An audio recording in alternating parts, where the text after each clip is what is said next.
Gem International is a new diamond explorer in the richest diamond-producing country in Africa, located next to the fourth largest producing diamond mine in the world. International Spotlight is on an 1109-carat diamond, recently discovered in Africa by a fellow Canadian junior, with a proven operator and finance team. Gem International trades on the TSX Venture Exchange, symbol GI. Visit us at gemdiamondmining.com. You're listening to HowStreet.com radio, available online at TalkDigitalNetwork.com. Welcome to HowStreet.com radio, the online source for market opinions. Here is Jim Goddard. We're chatting with Rick Ackerman. He's the editor of the newsletter Rick's Picks. His website is rickackerman.com. He's speaking to us from Colorado. Welcome back to the show, Rick. Thanks for inviting me on, Jim. And for once, Vancouver and Colorado, the same. We're both very snowy. Yeah, we've got our second snowfall of the season. The first one was just kind of a dusting. This looks like a couple of inches, so it's good, very good for Colorado because the December month it's crucial to the ski season, and it looks like they may have a little skiable snow. And of course, if you want to save some money because your dollar's worth 25% or 30% more, come ski in Vancouver or Whistler. And we do have some very nice local ski mountains that are just booming this year. By the way, Vancouver had its first serious snowfall in 1,000 days, which for the rest of Canada is an amazing figure. That's quite a drought. Rick, I know that people have been talking about the so-called Trump effect. He's bragging about it. Was it really him, or was it something else that drove the equity markets up? Well, I think it winds up being seasonality with a little bit of encouragement. You know, we've definitely had a changing of the guard, not just politically, but in the sense of leadership for the U.S. and the U.S. economy.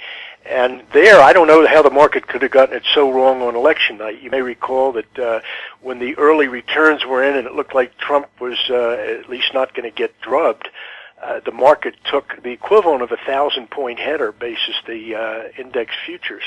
But as the night wore on and it looked like Trump was the winner, I think it dawned on investors that Trump really wasn't going to be so bad.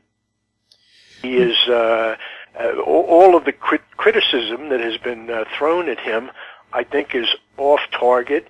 The protection one is not a good one because he's someone not so much bent on keeping exports out of the U.S., but just striking good trade deals. And I don't think we've had good trade deals in the past, and I think he's going to cut better deals than we've had. But on another front, you know, just talking about repealing Obamacare, that's as much as saying that he wants to repeal the biggest tax ever levied against the American middle class. So you start adding these things up, and if the stocks are going to rally in December anyway, why not have them catch fire just on the possibility that maybe Trump could be good for the economy? Well, I've never seen a president-elect, first of all, make so many statements via Twitter, because it didn't exist before, but making decisions that will influence the future when he officially has absolutely no power whatsoever. Well, you know, it's his way of slapping the press down. They put on a very biased campaign coverage, and everything you read you couldn't believe. And I don't see why. I don't have a problem with Trump kind of taking the news onto Twitter and kind of going directly to to an audience. You know, he's certainly not going to connect with anybody through CNN or MSNBC, and he's he can make the news himself. He doesn't need the newspapers to help him. Well, in many ways that is refreshing, except when you do it by Twitter, nobody can question your statement. Well, it gets dissected 50 ways, though. You know, everything he puts out there is subject to scrutiny, and you know, right now we've got this whole business playing out with Carrier, the air conditioner maker, and Trump said that he'd cut a great deal, that Carrier was going to stay in the U.S., but you had the union chief there at Carrier say, it's a crock. And I have to say, the way that the Washington Post reported it out, the details are persuasive. They get down to the fine points about 800 jobs and how many were actually saved and how many would have been secure in any case. And I think the Post made a pretty good case that Trump had it wrong here and that his boasts about that deal went a little bit beyond the reality. Well, of course, I'm sure Obama pointed out, okay, that's one deal, but thousands of deals are done every day. He can't interfere with each one. You have to rule by policy, not by cherry-picking individual projects. Yeah, and there is I think a valid criticism here that Trump had the deal that he got essentially required some very large tax abatements for Carrier. And, we may be on a slippery slope there. If every company that Trump tries to hold fast to their American headquarters demands a similar deal, then we're going to be ransoming a lot of factories in this country. But admittedly, a lot of large companies don't pay any tax anyway. Their tax revenue comes in the form of income tax for their employees. Even so, they've kind of sweetened the pot for Carrier because they get, I guess it's a tax credit, and it winds up being pretty big money for them that they wouldn't have had. So we'll see. I mean, I guess the hard part of it, it's one thing to strike a deal, but the hard part of it is kind of looking at the long haul, trying to get American companies back to the point where they're competitive with foreign manufacturers. So what's your outlook on the American equity markets going into the new year? Well, with the Dow a month ago trading 1,000 points lower, I put out a target way up high, and I think of myself as one of the most bullish bears out there. My long-term view is, I guess it's always been bearish, but at least I can read a chart. And a month ago, the chart said the Dow's going to scream. And I had two targets out at that point. One was 19,489, and the other was 19,727. So yesterday, with the Dow up a few hundred points, it was kind of stealing up on that 19,489, but ultimately it blew through it with such force that it has put the 19,727 target in play. Now, as I speak, the Dow is 19,642, so we've got about 130-some points to go before it hits that target.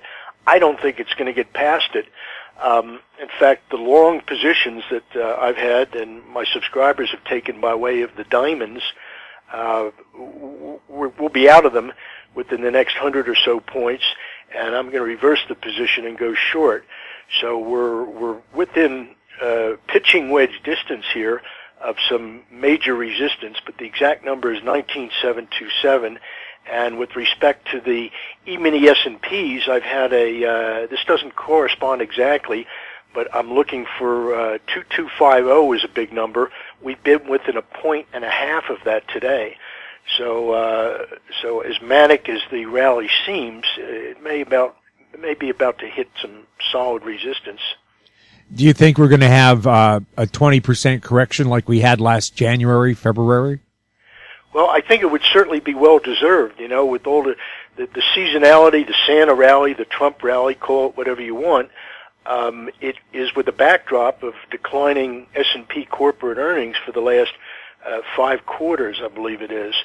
So there's a little bit of a disconnect there between the corporate economy and the stock market, and so a correction of 20% would be no great shock. Is the Fed going to hike rates this month?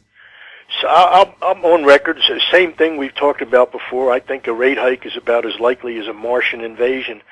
And, even if you look for the supposed strength in the economy that comes in some of these statistics that would justify a Fed rate hike, they're not there. Even with unemployment decreasing in the last reporting period, actually earlier this week or last week, last Friday, the decrease in unemployment came mostly because there were more people who had given up looking for jobs.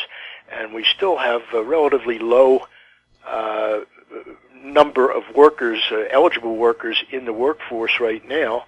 So there is no real economic strength. We're just kind of muddling along with subpar growth, and who knows? I'm not even sure that everything that Trump might do for the economy, it could be too late really to turn it around.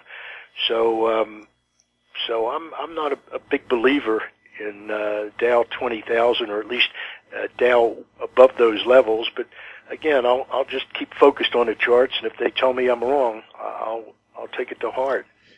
Has the election of Trump, though, given American business new optimism?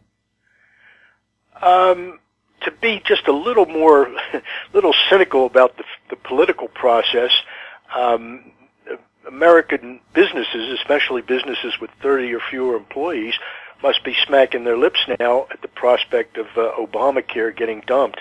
You know, that was, as the Wall Street Journal headlined on their editorial page one time, the worst bill ever. And it's worked out to be the biggest tax ever imposed on the middle class. And yes, a few more people got coverage, but the cost of providing that coverage has been enormous. So just the repeal of Obamacare alone should be enough to make to give the small businesses that are really the backbone of the U.S. economy some encouragement. We'll have more with Rick Ackerman right after the break. I'm Larry Ray, President and CEO of American Manganese, Inc., listed on the TSX Venture, ticker symbol AMY, A-M-Y, with proprietary patents in the U.S., China, and South Africa. Our focus is on recycling lithium-ion batteries for electric vehicles. China recently legislated the responsibility for recycling onto their electric vehicle manufacturers and importers. For more information, please visit AmericanManganeseInc.com or phone me, Larry Ray, at 778-574-4444. Welcome back. We're speaking with Rick Ackerman. Rick, what's the outlook for bonds? Well, they've gotten hit so hard. The long-term Treasury bond futures have come down really hard since July, and we've had a corresponding increase in long-term interest rates from, they bottomed around 2.1% back in July, and more recently they've traded around close to 3.2%. And for a market as big as T-bonds, that's a huge increment. And it's going to have its impact down the road on the housing market. It's virtually killed the refi business, and that's one other reason why you have to be somewhat skeptical of the stock market blasting above 20,000. Because there's some very real problems that we're not going to be able to avoid, and one of them will be the impact of the increase in rates that's occurred already on mortgage activity, on new home construction, and the housing market in general. So, but that said, I think that the rate increases run its course, and I've been a hardcore deflationist for so long that I can't see a resolution of all the economic problems that we have that are tied to debt in a way other than deflation. So I'm still a deflationist, and for that reason, I think that rates can only go so high. And what I just mentioned about the housing market is one reason why a rate increase is self-limiting. You get up to the point where nobody can buy a house, or for that matter, a new car, and it flattens the economy in a way that's going to push interest rates down. So that's why I think we're really at a threshold here of a reversal.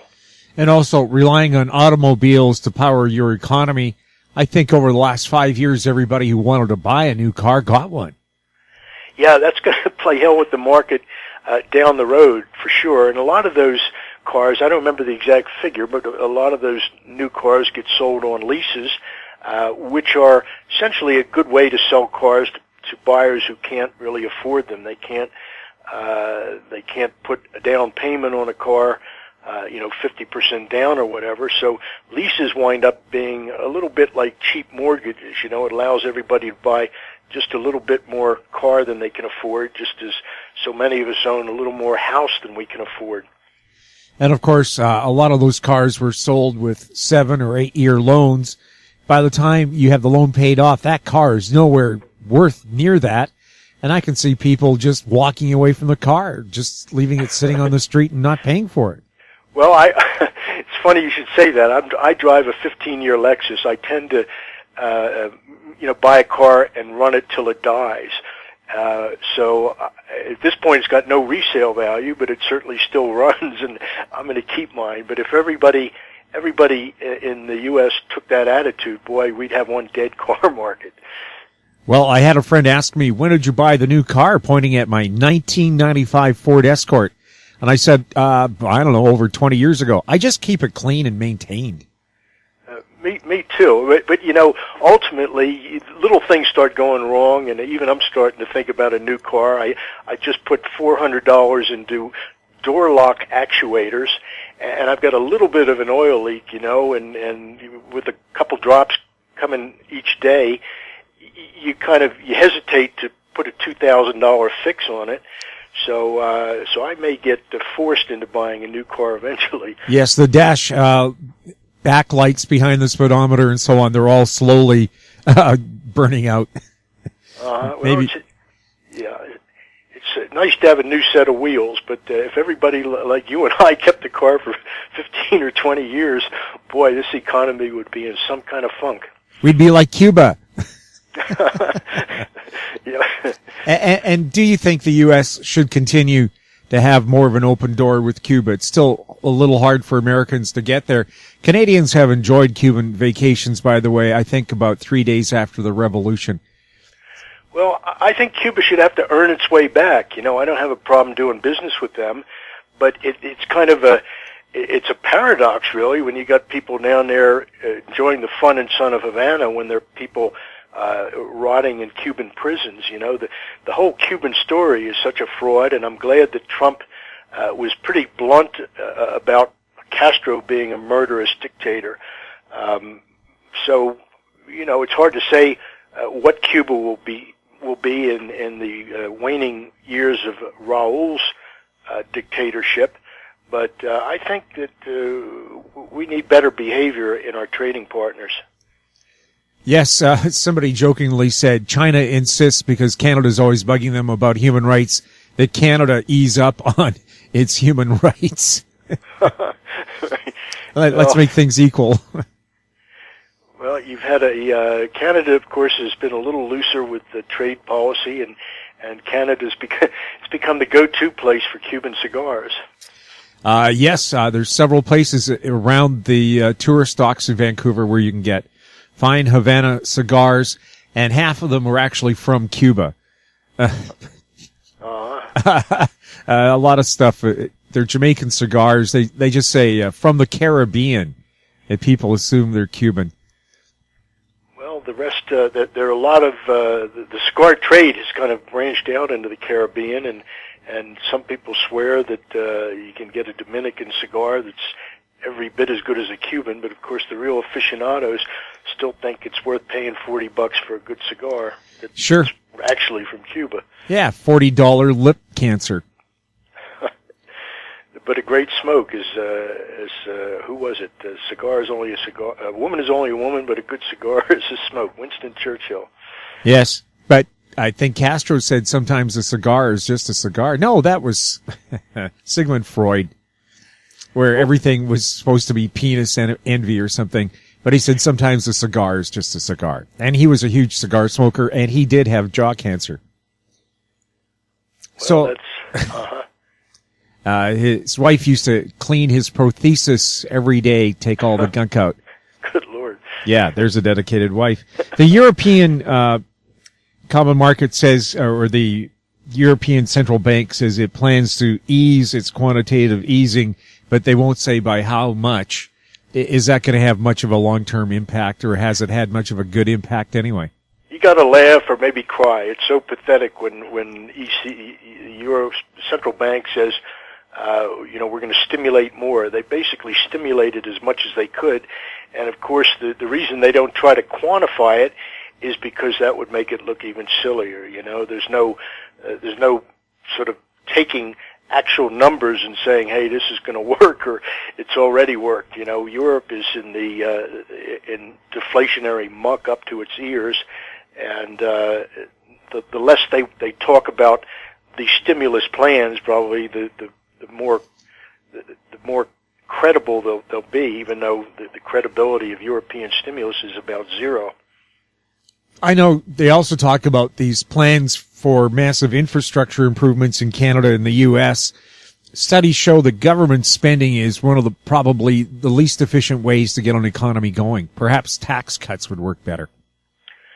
Well, I think you can look at that two ways. If you take the Austrian economist's point of view, the only thing that really creates prosperity is brick and mortar spending. When you have Uber with 12 employees in their central command unit running this company that's got a $60 billion valuation, you can see that there's no real economic impact other than the deflationary one of taxi cab medallion values sinking everywhere that Uber comes in. So I think the approach of sinking a lot of money, even if it's channeled through government, into infrastructure is good. But you have to remember that the payoff for improved infrastructure is well down the road. And what that implies is that if you're doing infrastructure out of savings, that's a good thing. But by and large, there are no U.S. savings. There's everything sort of parked in the wrong assets, and there's no way to get them out of those assets right now without deflating the stock market and deflating certain stock sectors in particular. So infrastructure is a good deal, I think, as long as it's not gratuitous, and but it requires deep pockets to absorb, to kind of wait until the improved infrastructure pays off with the economy.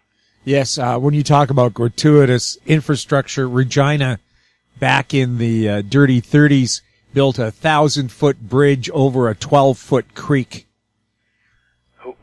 They should take a lesson from Goldman Sachs.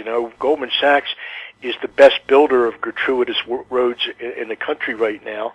And I wish Drudge or somebody would take a look at this. When we had newspapers, there were, at least there might be a story out there, but Goldman came into Colorado and they did one of these public-private partnerships where they took a free road between Denver and Boulder, Highway 36, and they turned it into a toll road. Now, it was sold to all the localities, the cities along 36, as a great improvement. We're going to give you state-of-the-art interchanges and a bike path and this and that. But at the 11th hour, it turned out that the short drive between Boulder and Denver would cost at maximum $27 round trip, and Goldman's bondholders will be benefiting from the tolls collected on that road for the next 50 years. So the deal stinks to high heaven, and now we've got that third lane that Goldman added, ostensibly a commuter lane. Well, they call it the Lexus lane, and as of Jan 1, they're going to change the rules. It's been two people constitute a commuter vehicle, which gives you a free pass in that lane, but it was really just to get everybody kind of hooked. And on January 1, it's going to take 3 passengers in the car to qualify for commuter status. So Goldman's going to rake it in, and the deal they cut was so amazing that if any of the towns along Highway 36 build some road that can be construed as taking traffic away from 36, then the bondholders then the taxpayers are on the hook to make up the shortfall. So Goldman, it was amazing the way they structured this thing, and of course the road got built not because we need a new road or a new lane for traffic, but because some guys sitting around in a Goldman boardroom said, what can we do in a big way, infrastructure way, to create a stream of revenues that will service 8% bonds? And that's how they do it. Rick, thank you so much for chatting with us. Always a pleasure, Jim. My guest has been Rick Ackerman, editor of the newsletter Rick's Picks, his website, rickackerman.com.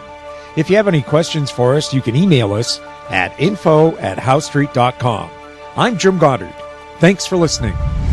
Comments made on HowStreet.com radio are an expression of opinion only and should not be construed in any matter whatsoever as recommendations to buy or sell any financial instrument at any time. Available online at talkdigitalnetwork.com. HowStreet.com Radio is a production of How Street Media Incorporated.